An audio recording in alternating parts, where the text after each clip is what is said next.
Hello and welcome to another episode of the Good Hearted Podcast. A few days ago, I was at my local TJ Maxx and I was just browsing for a couple specific things for around the house. And then I saw sweaters. Okay. It is July. Like, how are there sweaters out already? I don't know. But honestly, I felt this little like spark in my heart where I was like, oh, it's almost fall. Like, it's almost time for sweaters. It's almost time to be cozy all the time because fall is truly my favorite season. And seeing these sweaters when it was 100 degrees outside, basically, and I was in shorts and a tank top, got me thinking, like, why do I love fall and honestly kind of winter so much? And really, it's because I'm very good about practicing hygge in the winter. Some people say hygge. I say hygge. I don't know. If I'm saying it in a way that annoys you, I apologize. But it's spelled Hygge. I've talked about hygge before. I think I'm going to do a whole episode on it when it gets closer to fall, more about like the history of it and why I love practicing it and all of that. But for now, I wanted to talk about just practicing it in the summertime. So I'm in TJ Maxx, I'm having these thoughts, and I'm like, man, why have I not been good about incorporating hygge into our current home when I was so good at our last house at incorporating it? And really, I think it's for a couple reasons. One, because I'm a new mom. I'm finally getting the hang of things, I feel like, but decorating and making the house feel cozy was not a priority for me. And I wish I had prioritized that, but that I guess is a time that has come and gone. Our last house was so small. It was like 1,100 square feet. It was carpeted. So almost automatically, small and carpeted already feels a little bit more cozy than being pretty wide open. Our current house is 1,600 square feet, which is not huge by any means, but our living spaces are pretty open and we have hardwood floor throughout now. So already it's not as like small and cozy as our other house was.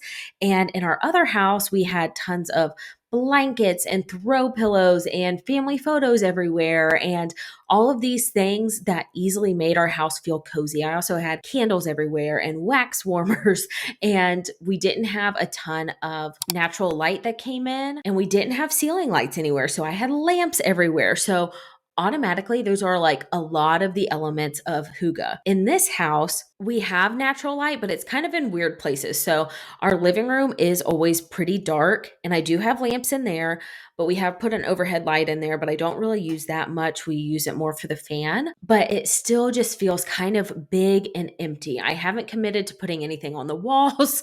So we don't really have a lot of like family photos out anymore.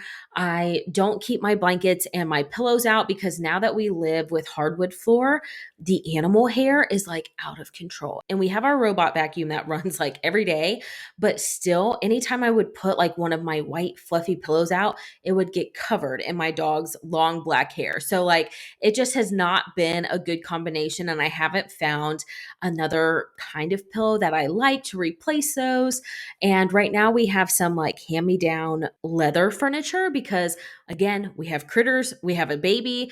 We did not want to invest in a new like plush, super comfy couch when we knew it was going to get basically probably ruined in the couple years that we have a toddler at home. So all of these things were just making me think like, what can I do to make my house feel cozy? How can I practice it this summer? Because I really miss that warm, lovey, fuzzy feeling that I get when I practice hygge in the winter and fall. So before I go any further, I wanted to just take a second to just read what Google says hygge is.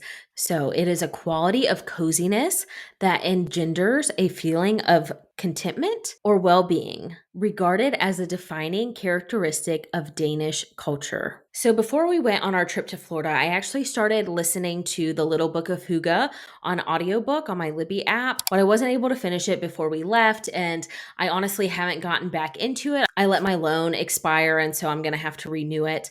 But the first bit that I was learning about that is that hygge is a feeling, it's a practice. It's not just random elements that you bring into your life and that's magically going to be hygge, okay? I guess people in these cultures talk about hyggeing, going to hygge. So hygge is way more than just a way to make your home feel cozy. It is a lifestyle. It is slowing down. It's enjoying the outside. It's bringing the outside elements in. It's having a hard or fun time outside and then just like totally relaxing and being zen when you get back home. It's enjoying quality time with friends. It's having moments of just tenderness and intimacy and all of these things that life is really truly about versus this idea of just it constantly being a rat race and working your tail off for what in the end. So I have loved Hygge for a long time. I've been practicing it a lot, but honestly, it has been hard since we've moved into this new house and since I've become a mom for it to just come naturally because this house is bigger than the last one. It's set up so different. It's not naturally cozy like my other house was. But there are some things that I have learned to do in the summertime to practice Hygge, and remembering these things has sparked like a new light in me. And I'm so excited to find some things around my house to just encourage me to do that practice a little more, because I really do think when you practice Hygge, it is a form of self-love. It's a form of taking care of yourself because you are taking that time to slow down. You're taking time to enjoy the outside and the inside. You are taking time and energy to make your house feel like your space, someplace where you are comfortable, somewhere where you belong. So I think it is essential for a self-love journey to practice Hygge in some way. And so right now I'm just going to share some ways that I do that in the summertime. And if you have any ways that you do this, please reach out to me on Instagram at Good Hearted Podcast, because I love Hygge. I love learning about different ways to do this. My friend Sarah Kuhn over at Sock Bun Studios, she talks about Hygge all the time. I'm actually thinking we need to do an episode together this fall talking about how we Hygge, why we love it so much. And I just love seeing how other people incorporate this into their life and really make it a practice. So when I think of Hygge, I really think of a cold winter day that I've gone out with my husband somewhere to either a festival or a parade, or just gone and done some Christmas shopping, and we're bundled up. We've got our coats and scarves and hats, and it's snowing really lightly, and we've gotten hot chocolate, and we have our car full of gifts for loved ones, or we just made some new memories together outside, and we can't wait to get home, take off our cold boots and our soggy socks, and curl up on the couch next to the fireplace, put on a good movie, eat some popcorn, have our cozy pajamas on, and of course be under a pile of blankets. Have some candles lit, just enjoying time together, enjoying the warmth of each other, of our popcorn and our hot chocolate and the candles and the fireplace, and just having a feel-good movie on, just something that is like, we've enjoyed the outside, now we're going to come in and enjoy the inside and enjoy each other. So in the summertime, you don't really usually want to be under a pile of blankets, even though sometimes I occasionally will still grab a blanket if it gets a little cold in the house. But I think you can kind of flip-flop this. So we have tried to work to make our backyard a fun and inviting space for us. We are doing so much work to our backyard. There was tons of landscaping in it when we moved in, and it was weird. And so like we've been working little by little to cut down, trees and bushes and get some grass replanted so that then we can add our own trees later and our yard won't be so like chopped up. Like, I don't know, it looks super weird. So in the meantime, we don't have a ton of yard that is shaded or that has like big open grassy areas.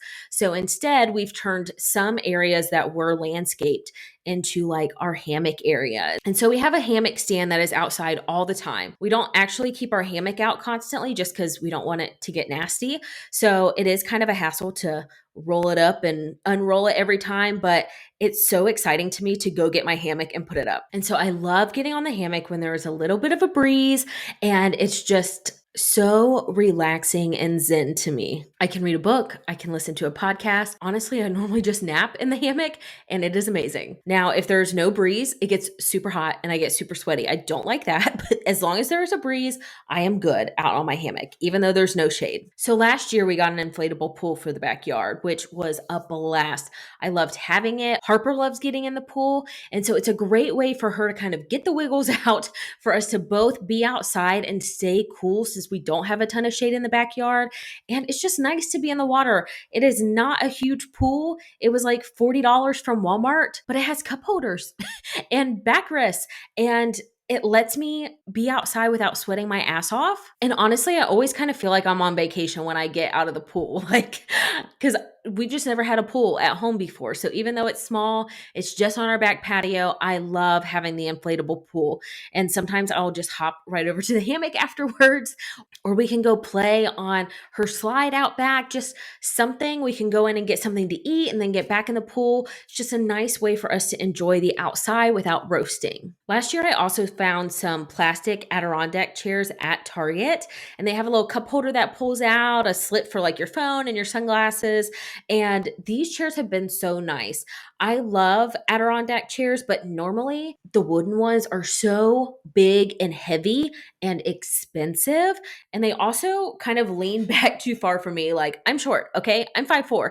I can't hardly touch the ground in those. So these sit a little bit more upright. So it's like you can eat without like feeling like you're laying on your back. But it's still very comfortable. It's still a loungy chair. So we got 4 of them last summer. I think next summer I'm going to try to get more of them because, of course, with COVID, like we didn't really have people at our house at all the past year, but I see us having more people over in the future, hopefully. So I think those will just be nice, comfortable lounge chairs. Patio furniture is so expensive. So finding these for like $22 at Target, I thought was a great deal. And I'm definitely going to keep my eye out for them next year. And the other reason I like these chairs is I can move them around so easily. So we can put them around the fire pit. We can move them throughout the day in the shade with Harper's little tyke slide. That way we're staying shaded. We're not getting sunburnt and not getting as hot as we would be if we were in the straight up sun. So something that we're doing to make the backyard even more inviting and cozy is putting in a bigger fire pit. So when we first moved in, Dylan did a pretty small one, but literally like he and I can sit around it. So right now we're working on a project to take one of those areas that was landscaped and make it a really decent sized fire pit. That way, like maybe our whole group of friends could come over and sit around it, and we would have plenty of room to relax, chat, make some s'mores maybe, and just enjoy that outside. Because Dylan and I just love on a Friday night to put Harper in bed and sit around the fire, have a couple drinks, chat, or just stare at the fire and not talk. Like just enjoy the outside with tons of bug spray, of course, because I am extremely allergic to like everything, like every type of tree, dust, like different nuts, like literally everything.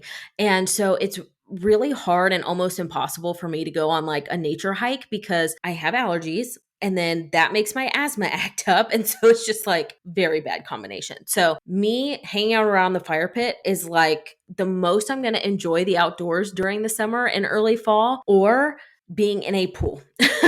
Those are literally my 2 options when it comes to enjoying the outside without taking like tons of allergy medicine in preparation and just preparing to die, basically. So we just wanted our backyard to be a place where we can really unwind, enjoy the outdoors. And honestly, like sitting around the fire pit drinking is way cheaper than going to a bar. So we're here for that. And then you can just walk inside when you're done. So that is how we try to enjoy outside at our home.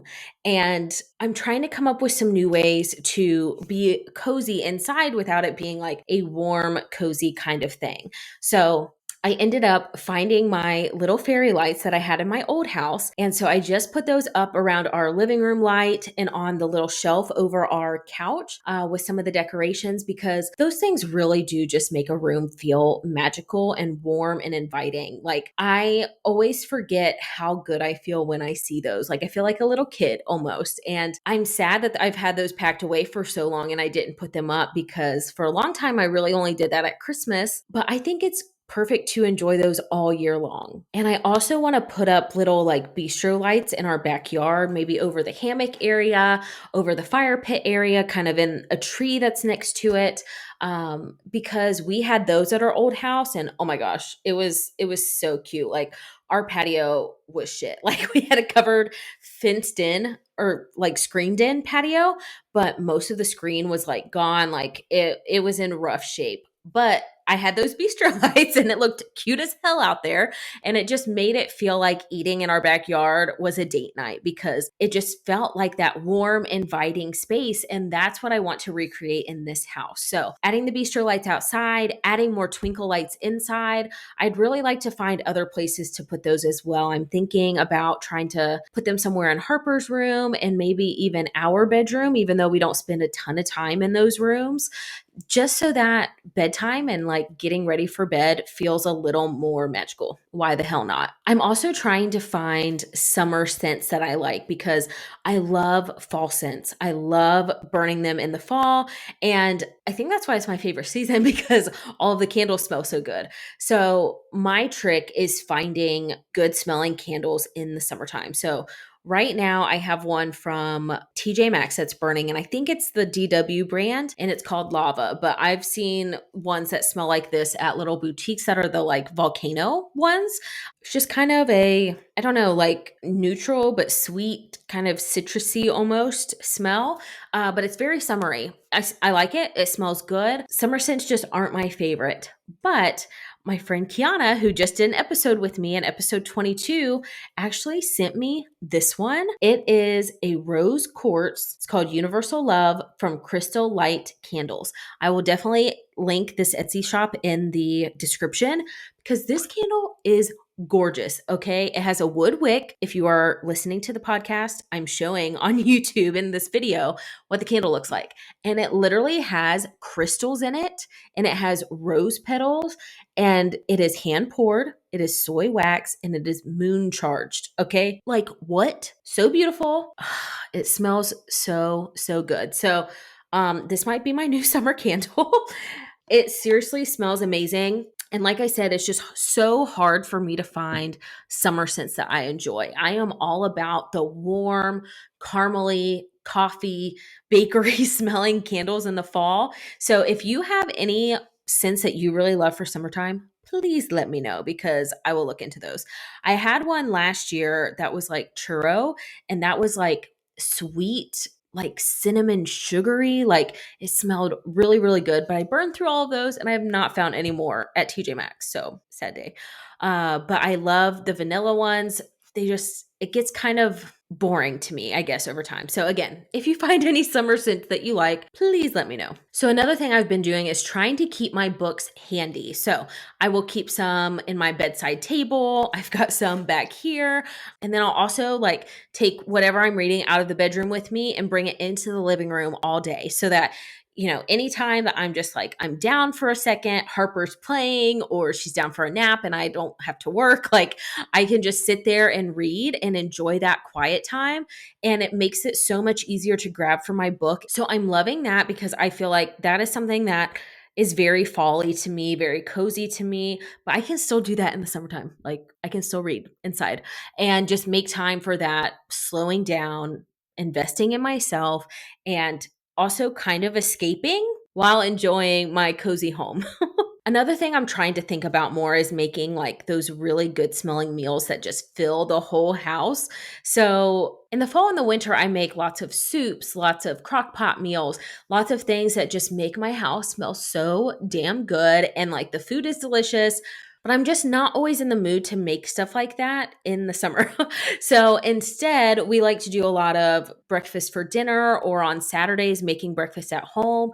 So I love making pancakes at home and honestly bacon too, because I just think that makes the house smell so good. And then I also like to do like a chicken wrap thingy that's, I don't know, it's hard to explain, but I do it with like a pizza crust, but I do it with chicken and bacon and cheese and ranch, and the crust, like when it's baking, it just smells so, so good. And so I'm just trying to think of more like summery options to make that so that it warms my home, it makes it smell good and makes me feel a little more cozy. I also love having like fruit out on the counter. That way it's easy to grab. It's colorful on the counter.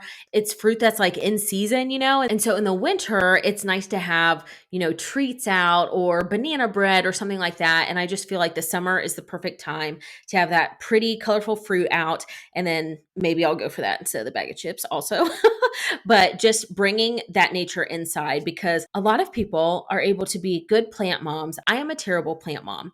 I cannot keep a plant alive to save my life. Like I don't have any live plants right now because I just told myself, I was like, bitch, you cannot buy a live plant this year because you've killed them all or let them die. It's very sad. It's embarrassing. It is what it is. So I can't bring a plant inside my house because it doesn't survive here. But I can bring fruits and veggies in and display them on my counter and make that kind of like bringing the outside in. I don't know. And so, kind of on this topic, things I want to get better at is like my friend Sarah, I mentioned her before. She's always doing these fun DIYs and making, like the other day, she showed a video of making worms and dirt, which I think is the perfect like summer hygge snack. Worms and dirt is like my favorite thing ever. And it's so fun to make it. And so I'm like, man, I need to do stuff like that with Harper, even if it's not, Pinterest pretty, even if it's not this year since she's still pretty young, but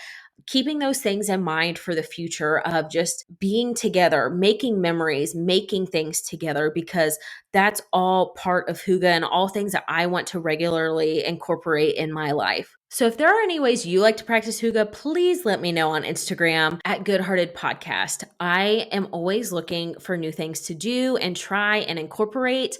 And some of these things I suggested might not work for you. That's okay. I just take it with a grain of salt.